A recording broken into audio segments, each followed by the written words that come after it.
The scent of rain on hot asphalt drifted through the open window of my home office, a fleeting promise of relief from the summer swelter.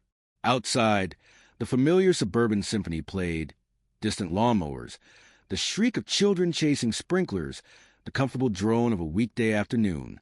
My desk was an island of relative order amidst the usual chaos of family life. Spreadsheets glowed on the monitor.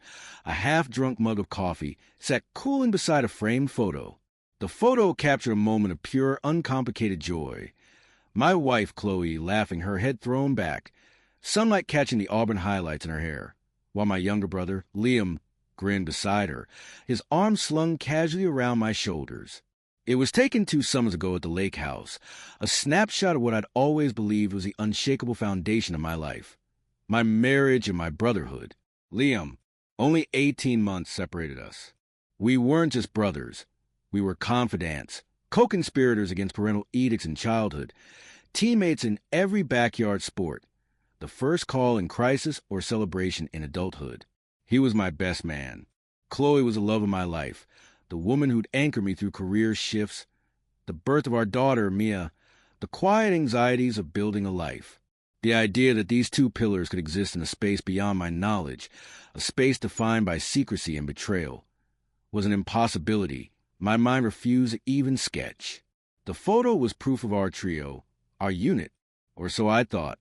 The unease, in retrospect, was a subtle vine, creeping through the cracks long before the structure collapsed. It started with nothing concrete, just a shift in the atmosphere, a faint dissonance in the familiar chords of our lives. Liam's visits, always frequent, he lived only 20 minutes away, seemed to increase. He'd pop by midweek, ostensibly to borrow a tool, return a book, or just see how Mia's doing. Initially, it felt like brotherly closeness, a welcome familiarity. Chloe always seemed pleased to see him, bustling to make coffee or offering leftovers. But the frequency began to feel persistent, and the dynamic between them, once easy and familial, acquired a new layer. A shared glance held a beat too long, a joke exchange that seemed to carry a private weight, leaving me feeling like an audience member missing the punchline. Chloe's laughter at his quips seemed brighter, more frequent than her responses to mine. I dismissed it, chastising myself for paranoia. Liam was charming, always had been. Chloe was warm and sociable. It was natural they got along. But the seed of doubt, tiny and unwelcome, had been planted. I noticed small things. Chloe spending more time on her appearance, on days Liam was due to visit. An unfamiliar, musky cologne lingering faintly in the living room after he'd left. Not mine, and Liam usually wore something sportier. Once, I came home early from a cancel meeting and found them sitting unusually close on the sofa, deep in conversation that stopped abruptly when I entered, replaced by a slightly forced casualness.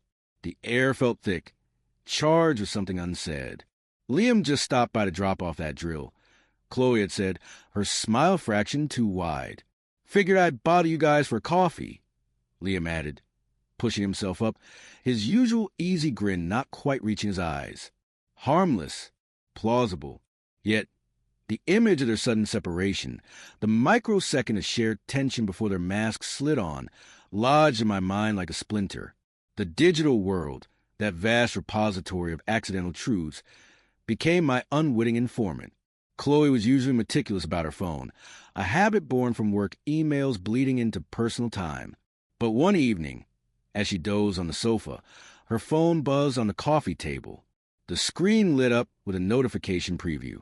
Not the content, but the sender's name froze the breath in my lungs. Liam. It was just a name. Brother's text. But the timing, almost 10 p.m. And the context, Chloe was asleep, relaxed, vulnerable. The casual intimacy of a late-night text felt invasive, wrong. I didn't touch her phone. The violation of privacy felt like a line I couldn't cross, even as suspicion coiled tighter in my gut. Later, I saw her scrolling through messages with a small, private smile, quickly locking the screen when she sensed my presence. That smile, it wasn't the one she reserved for me, or for Mia. It was different, secretive, alive. The strain began to manifest physically. Sleep became elusive. I'd lie awake, listening to Chloe's steady breathing beside me, the darkness amplifying the whispers of doubt into deafening accusations. My concentration at work fractured. I'd find myself staring at spreadsheets, the numbers blurring, replaced by the image of Liam's hand brushing Chloe's as he passed her a coffee mug, or the way her eyes followed him when he moved around the kitchen. The trust, the bedrock of my marriage and my relationship with my brother, began to feel like sand shifting treacherously underfoot. The breaking point arrived on a Tuesday, wrapped in the mundane cloak of forgotten lunch. I'd left my usual container of leftovers sitting on the counter in my morning rush. Midday hunger pangs drove me home unexpectedly. Pulling into the driveway, I noticed Liam's car parked discreetly down the street, not in its usual spot directly in front. Odd, but not alarming. Maybe he was walking the dog nearby. The house was quiet. Too quiet for midday. Mia was at preschool. Chloe's car was in the garage. I let myself in, the familiar creak of the door sounding abnormally loud. I headed toward the kitchen, expecting to grab my lunch and leave. As I passed the entrance to our living room, movement caught my eye. They were on the sofa, not sitting, not talking. Chloe was lying back, her head cradled in Liam's lap. His hand wasn't resting casually on the sofa arm. It was stroking her hair with a tenderness and intimacy that shattered the last fragile pain of denial. Her eyes were closed, a look of profound peace and vulnerability on her face that I hadn't seen directed at me in months. Liam was looking down at her, his expression a complex mix of affection, possession, and something else, a deep, unsettling contentment. It wasn't brotherly. It wasn't platonic. It was a look of a lover completely absorbed in his beloved. Time didn't stop. It shattered. The air rushed from my lungs as if I'd been punched. Sound ceased. The world narrowed to that single, devastating tableau. My wife, utterly relaxed and trusting, nestled against my brother. My brother, his touch conveying a familiarity that spoke of countless such moments. The intimacy wasn't overtly sexual, but it was deeper, more corrosive. It spoke of emotional surrender, of a shared world from which I was utterly excluded. The secrecy, the late-night texts, the lingering cologne, the shared glances, it all coalesced into this horrifying, undeniable truth. I must have made a sound, a choked gasp, the scrape of my shoe on the floorboard. Liam's head snapped up, his eyes, meeting mine, widened in pure, unadulterated panic. Guilt, stark and undeniable, flooded his face, erasing any trace of the contentment I'd witnessed seconds before. Chloe's eyes flew open. She saw me, saw the frozen horror on my face, saw Liam's expression. Her own face drained of color, a mass of terror and shame replacing the peaceful repose. She scrambled upright, pushing away from Liam as if he were suddenly toxic. Mark, it's not what it looks like. The words tumbled out of her, high-pitched and desperate, but they were meaningless noise against the roaring in my ears. Liam stood up abruptly, his movements jerky, unable to meet my gaze, looking like a cornered animal. The silence that followed was thick enough to choke on. It wasn't the silence of shock, but the silence of a verdict delivered. No explanation could bridge the chasm that had just opened at my feet. The image of them together, that casual, devastating intimacy, was branded onto my retinas. My wife and my brother, the two people I had trusted implicitly, beyond reason, bound together in a web of lies woven right under my roof, right under my trusting gaze. I didn't speak. Words were useless shards. I looked from Chloe's terrified, tear-filled eyes to Liam's ashen face, contorted with shame and fear. The betrayal wasn't a single act. It was a landscape, vast and desolate, stretching back over months, maybe longer. Every shared family dinner, every birthday celebration, every time I'd encourage Liam to check in on Chloe, if I was working late, it was all tainted, poisoned by their secret. The foundation of my life wasn't just cracked. It was vaporized. A cold, terrifying calm descended over me, wrapping around a white-hot core of pain and rage. It was a calm of absolute ruin. I turned my back on them. The act of turning away felt monumental. The deliberate severing of a connection I'd thought was unbreakable. I walked out of the living room, out of the house where my marriage and my family had lived and now lay dead. I got into my car. My hands were steady on the wheel, but inside, everything was screaming. I drove, aimlessly. The familiar streets blurred past, meaningless. The rain started, heavy drops smearing the windshield, mirroring the chaos inside. The physical pain was intense, a crushing weight on my chest, a nausea that threatened to overwhelm me. But worse was the emotional devastation. The betrayal by Chloe was a deep, personal wound, a violation of vows and shared dreams. But Liam's betrayal, it felt like a desecration. He wasn't just some stranger. He was my blood, my history, my confidant. He knew everything about me, about my love for Chloe, about my vulnerabilities. He'd exploited that intimacy, used it as a shield for his own treachery. The brotherhood I'd cherished was revealed as a grotesque facade. The trust I'd placed in him felt like the ultimate naivety, a weakness he and Chloe had exploited. Days bled into a haze of numbness and corrosive pain. I didn't return home that night. I couldn't. I found a cheap motel room, a sterile box that matched the emptiness inside. Chloe bombarded my phone with calls, texts, voicemails, pleas, explanations, desperate justifications that I deleted unread and unheard. Liam tried calling once. Seeing his name flash on the screen induced a fresh wave of nausea. I blocked his number. The silence from him after that initial attempt felt like another betrayal, a cowardly retreat. Confrontation was inevitable, but it happened on my terms, in sterile environments stripped of the intimacy they'd polluted. Meeting Chloe, arranged through a tersely worded email, was in a stark, brightly lit coffee shop. The woman sitting across from me was a stranger, pale and drawn, her eyes shadowed with guilt and fear. The vibrant warmth I'd loved was gone, replaced by a desperate anxiety. She talked, words spilling out, apologies, claims it just happened, that it was a mistake, that she never meant to hurt me, that she loved me. The words were ash in my mouth.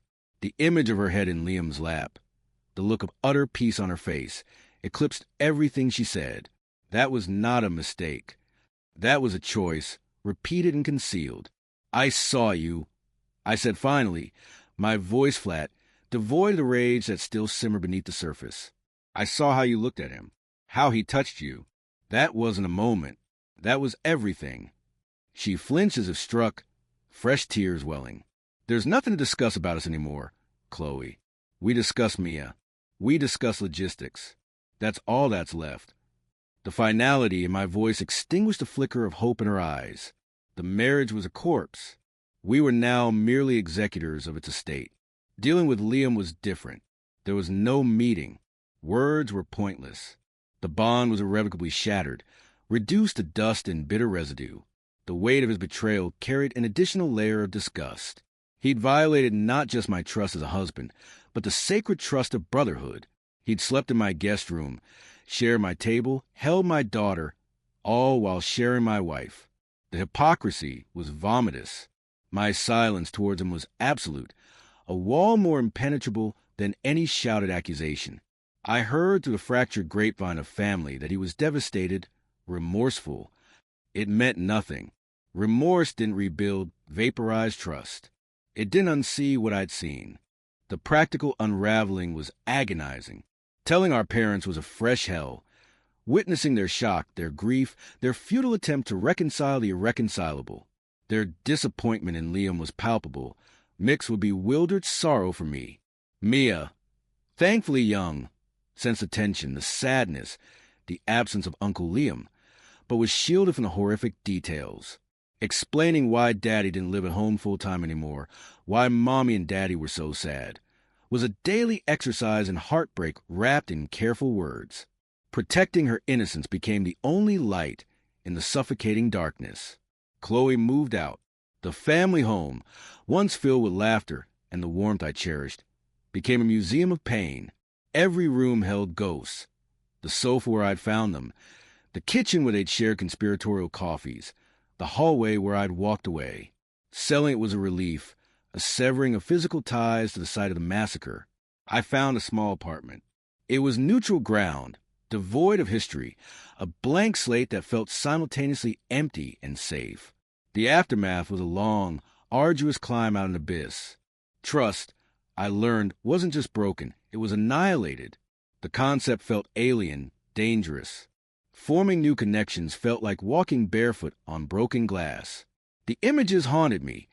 Chloe's peaceful face in Liam's lap, Liam's guilty panic. They were intrusive thoughts, ambushing me during quiet moments, stealing my breath, igniting fresh waves of anger and profound sorrow. But life, relentless and indifferent, moved forward. Focus narrowed to Mia, her needs, her resilience. Her laughter became a fragile lifeline. Work provided structure, a place where competence still held value, where the rules were clear, unlike the emotional minefield of my personal life. Slowly, incrementally, the raw, screaming pain dulled into a permanent ache, a scar tissue forming over the gaping wound. It wasn't happiness. Not yet. It was the absence of acute agony. It was learning to breathe again in a world irrevocably altered. One Saturday afternoon, months later, I was pushing Mia on a swing at the park near my new apartment. She shrieked with delight, demanding, "Higher, Daddy, higher." The sun was warm, the air filled with the ordinary sounds of other families.